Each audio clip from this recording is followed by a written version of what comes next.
suis à Balsièges, en Lozère, et je vous emmène rencontrer un boulanger atypique, car il n'est pas simplement boulanger, il est aussi paysan et minotier. Il fait tout, de la semence au pain, sans dépendre de personne, et en plus il fait du très bon pain bio. Être paysan boulanger, une démarche engagée en plein dans les considérations de notre époque, être plus proche de la terre et des hommes. Bonjour Laurent. Bonjour. C'est quoi pour vous un bon pain? Un bon pain, c'est un pain au levain, naturel. C'est très simple en fait, de l'eau, de la farine et du sel. C'est les seuls ingrédients qu'il y a dans le pain que je fais.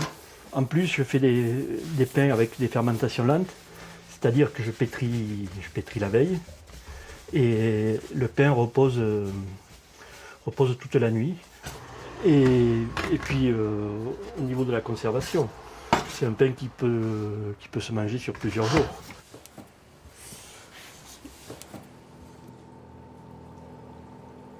Laurent, on dirait que sa vie.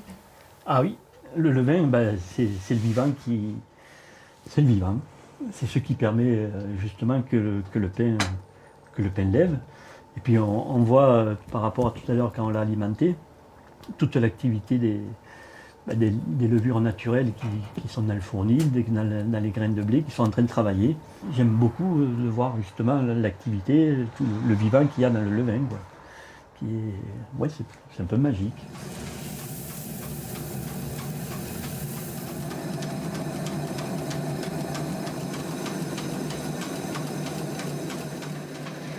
Alors Laurent, c'est vous qui fabriquez votre propre farine? Oui. Donc avec le moulin, c'est un moulin de type astrier. L'intérêt du moulin astrier, c'est qu'il permet d'avoir une farine de grande qualité. C'est-à-dire que le blé n'est plus écrasé comme dans les moulins traditionnels. Ça permet de travailler avec de la farine fraîche qui a été moulue la veille. C'est une des grandes avancées de ce type de moulin individuel qui a permis aux paysans d'être autonomes.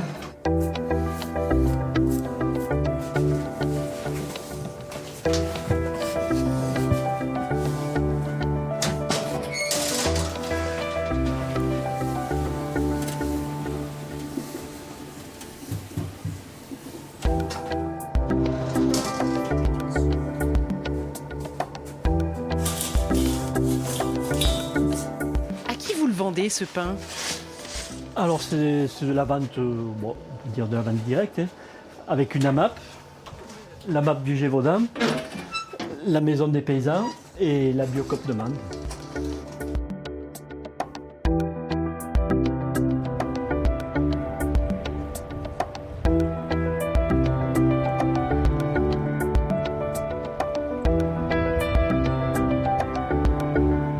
Les champs de Laurent se situent à quelques kilomètres de son fournil. Il possède une dizaine d'hectares qu'il consacre à la culture du blé.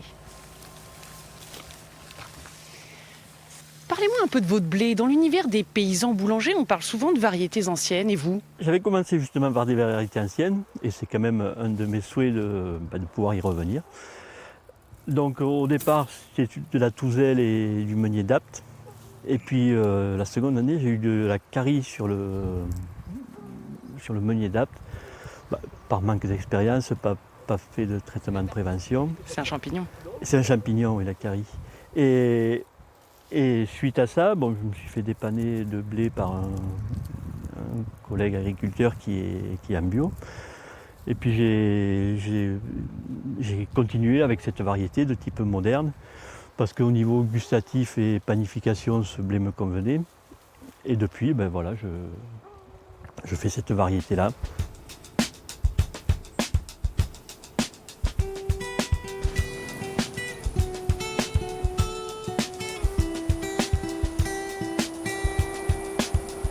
Est-ce que vous pensez qu'à l'avenir, il y aura de plus en plus de paysans boulangers?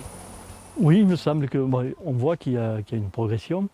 Et puis même les boulangers traditionnels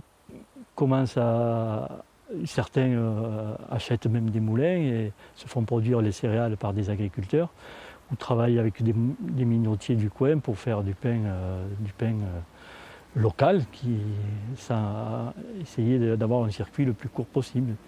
Et je pense que c'est un des avenirs pour sauver notre planète.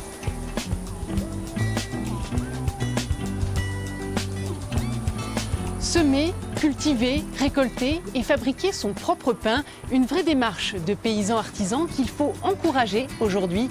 Si vous aussi vous avez des idées pour préserver notre environnement, dites-le nous, c'est tout de suite qu'il faut s'y mettre. À la semaine prochaine.